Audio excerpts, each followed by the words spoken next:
জীবনে যারা তোমাকে ইগনোর করবে, খারাপ সময় পাশে থাকবে না, দুঃসময় তোমার হাত ছাড়বে, এদেরকে মাফও করে দিবা, সঙ্গে সঙ্গে ব্লকও করে দিবা।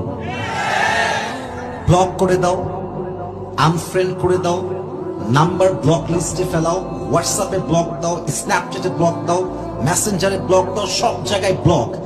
যে আমার জীবনে সুখের জন্য বাধা হবে, যে আমার জীবনে আমার কষ্টের সময় পাশে থাকবে না, যে আমার সফলতায় খুশি হতে পারবে না, তারে মুসলমান হিসেবে মাফ করতে পারবো, বাট তার জন্য আমার এদের কোনো জায়গা থাকতে পারে না।